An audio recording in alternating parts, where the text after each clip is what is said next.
വാക്ക് കഴിഞ്ഞാൽ സ്വഹാബത്ത് രണ്ടാമത് പരിഗണിച്ചിരുന്നത് അബൂബക്കർ സിദ്ദീഖ് റളിയല്ലാഹു അൻഹുവിന്റെ വാക്കാണ്.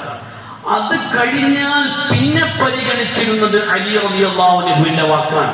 കാരണം അനമദീനത്തുൽ ഇൽമി ഫഅലിയും ബാബുഹാ, ഞാൻ ഇൽമിന്റെ പട്ടണമാണെങ്കിൽ അതിലേക്ക് കടക്കാനുള്ള വാതിലാണ് അലി എന്ന് സയ്യിദുനാ റസൂലുള്ളാഹി സ്വല്ലല്ലാഹു അലൈഹി വസല്ലം. ഇസ്ലാമിലെ എല്ലാ ഇൽമും അലി റളിയല്ലാഹു അൻഹുവിൽ നിന്ന് വരുന്നതാണ്. അതുകൊണ്ട് തന്നെ അലി റളിയല്ലാഹു അൻഹുവിന്റെ വാക്കിന് വല്ലാത്തൊരു പവർ ഉണ്ട്. അലി റളിയല്ലാഹു അൻഹു പറയുന്ന ഒരു വാക്ക് നോക്കൂ നിങ്ങൾ. ലൗ വഖഅത് ഖത്റത്തുൻ മിൻഹാ ഫീ ബിഇരിൻ ഫബുനിയത് ഫീ മകാനിഹാ മനാറത്തുൻ ലം ഉഅദ്ദിൻ അലൈഹാ. അലി റളിയല്ലാഹു അൻഹുവിന്റെ വാക്ക് കേട്ടോ.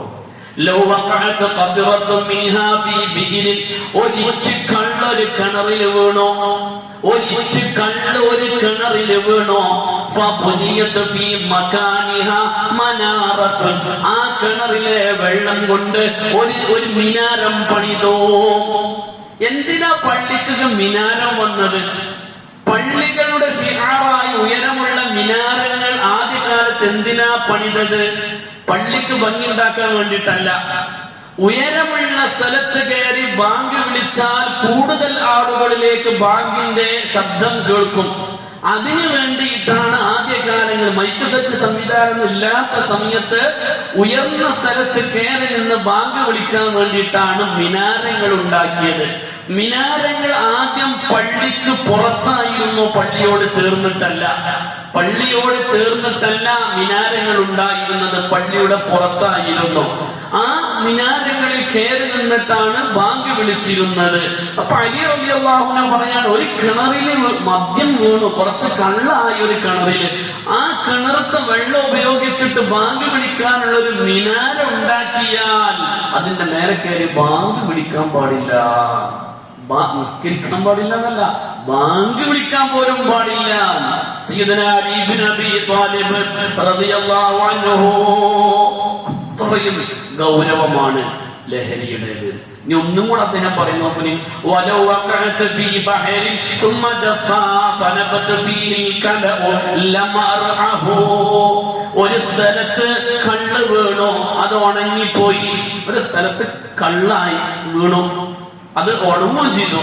അവിടെ ഒരു ചെടി മുളച്ചു, ഒരു പുല്ലോ ഒരു ചെടി അവിടെ മുളച്ചു. എന്നാൽ ആ ചെടിയെ നിങ്ങൾ ആടുകൾക്കോ മൃഗങ്ങൾക്കോ തീറ്റിക്കാൻ പാടില്ല. കള്ള് പോയി ഉണങ്ങിയ സ്ഥലത്ത് മുളച്ചു പൊന്തിയ ഒരു ചെടി പോലും ഒരു പുല്ല് പോലും നിങ്ങളെ മൃഗങ്ങളെ തീറ്റിക്കുക പോലും ചെയ്യരുത്. സയ്യിദുനാ അലി ഇബ്നു അബീ ത്വാലിബ് റളിയല്ലാഹു അൻഹു.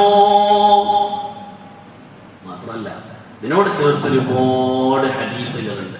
സ്വഹാബത്ത് റിപ്പോർട്ട് ചെയ്യുന്ന ഹദീസ് കാണാം. ഖാല, സ്വഹാബത്ത് പറയുന്നുണ്ട്, മൻ സവ്വജ ഇബ്നതഹു ലിശാരിബിൽ ഖംരി ഫകഅന്നമാ സാഖഹാ ഇലസ്സിനാ. ഒരാൾ കള്ളുകുടിയനായ ആൾക്ക് തന്റെ മകളെ വിവാഹം ചെയ്തു കൊടുത്താൽ വ്യഭിചരിക്കാൻ അവളെ ആട്ടിവിട്ടതിന് സമാനമാണെന്ന് മഹാന്മാരായ സ്വഹാബത്ത് രേഖപ്പെടുത്തുന്നുണ്ട്. കള്ളുകുടിയനാണെന്ന്, കള്ളുകുടിയനായ ഒരാൾക്ക് മകളെ വിവാഹം ചെയ്തു കൊടുക്കൽ അവളെ വ്യഭിചരിക്കാൻ പറഞ്ഞയക്കുന്നതിന് തുല്യമാണ്. അത്രയും ഗൗരവമാണ് ലഹരിയുടെ വിഷയം. ഇന്ന് പണ്ടൊക്കെ ഒരു കുടുംബത്തിൽ ഒരാൾ കണ്ണുടിക്കുന്നുണ്ടെന്ന് പറഞ്ഞാൽ ആ കുടുംബത്തിന് പിന്നെ പെണ്ണുകൊടുക്കൂല. കെട്ടണോ കുടിക്കണമെന്നല്ല, ചെറുക്കൻ പത്തനം മാറ്റാവോ, ഡീസലിന്റെ ചെറുക്കനാ. പക്ഷെ ജ്യേഷ്ഠന് കുറച്ച് കള്ളിന്റെ പരിപാടി ഉണ്ട്, ആ കുടുംബത്തിക്ക് പെണ്ണു കൊടുക്കൂല. അത്രയും സൂക്ഷ്മതയോടെ കാര്യങ്ങൾ നോക്കിയിരുന്നു. പിന്നെ വന്ന് എന്തായി, ഇപ്പത്തെ ഡയലോഗ് എന്തറിയോ, ഇപ്പത്തെ കുട്ടികൾ പിന്നെ കുടിക്കാത്തവരാരെങ്കിലും ഒക്കെ ഉണ്ടാവും. കുടിക്കാത്ത കുട്ടികൾ ഇപ്പൊ ആരെങ്കിലും ഉണ്ടാവും എന്ന് അത്രയും നിസാരമാക്കിപ്പോയി, അത്രയും നിസാരമായി. പക്ഷേ സ്വഹാബത്ത് ഈ വിഷയത്തിന്റെ ഗൗരവം പറയുന്നു. വ്യഭിചരിക്കാൻ അവളെ തെളിച്ചടിച്ചു പറഞ്ഞേക്കുന്ന പോലെയാണ്, നിർബന്ധിച്ചവളെ വ്യഭിചരിക്കാൻ ജീവിതം വിടുന്നതിന് തുല്യമാണ് കള്ളുകുടിയനായ ആൾക്ക് മകളെ കെട്ടിച്ചു കൊടുക്കല്. കാരണം എന്തെന്നറിയോ? ഇന്ന ഷാരിബൽ ഖംർ, കള്ള് കുടിക്കുന്നവനുണ്ടല്ലോ, യഖഉ മിൻഹു ത്വലാഖു, അവനിൽ നിന്ന് ത്വലാഖിന്റെ വാക്കുകൾ സംഭവിക്കും. പക്ഷേ വഹുവ ലാ യശ്ഉറു, അവനതറിയുകയില്ല. കള്ള് കുടിച്ച ദേഷ്യത്തിൽ അവൻ പറയും, നിന്നെ ഞാൻ ഒഴിവാക്കിയടി, നിന്നെ ഞാൻ ത്വലാഖ് ചൊല്ലിയടി, നിന്നെ കൊണ്ട് എനിക്കൊരു ആവശ്യമില്ലടി. ഈ പറയുന്നതൊക്കെ ത്വലാഖിലേക്ക് ചേർക്കുന്ന കാര്യങ്ങളാണ്. ഇതൊക്കെ ത്വലാഖിലേക്ക് ചേർക്കുന്ന വാക്കുകളാണ്. അങ്ങനെ അവൻ അത് പറയും, പക്ഷേ അവൻ അതറിയൂല. അതുകൊണ്ട് തന്നെ കള്ള് കുടിക്കുന്ന ആൾക്ക് എന്ത് ചെയ്യാൻ പാടില്ല? പെണ്ണെട്ടിച്ചു കൊടുക്കും, മകളെ കെട്ടിച്ചു കൊടുക്കാൻ പാടില്ല. മാത്രമല്ല فالذي يجب على الولي ألا يزوج ابنته ولا أخته من فاسق ولا ممن يتعاطى المنكرات.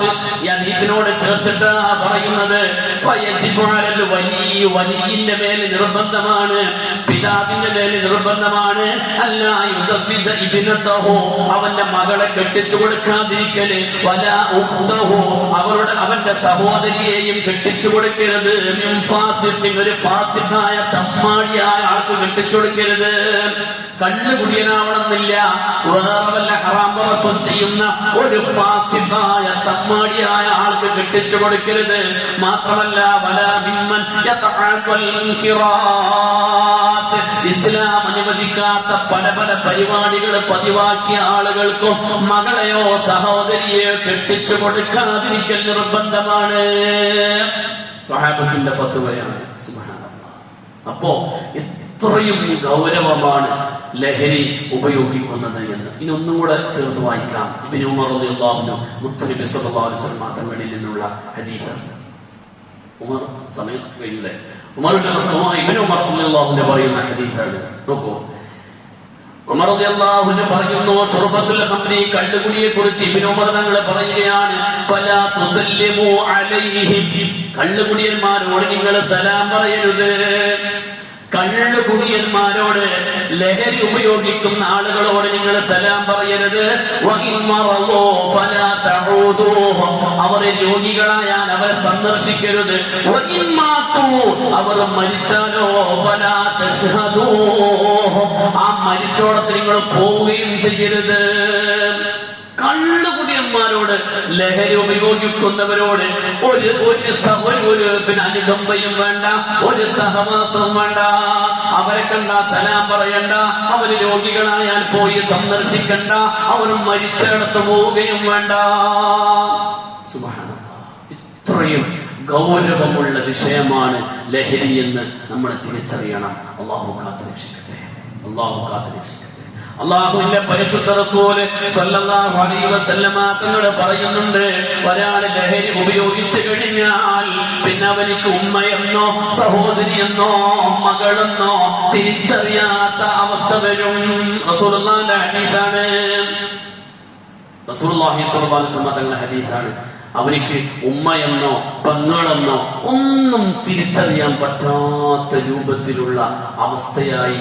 അഥവാ ലഹരി ഉപയോഗിച്ചവൻ മദ്യം സുഹൃത്തെ ഉപമയിൽ ഒരു വീടിയ, അതുപോലെ വ്യഭിചാരത്തിനും തീപ്പെട്ടിയ, ആർക്കെങ്കിലും ലഭിക്കുന്ന പക്ഷം വീടിയും, അന്വേഷണം തുടങ്ങും ഉടൻ തീപ്പെട്ടിയും.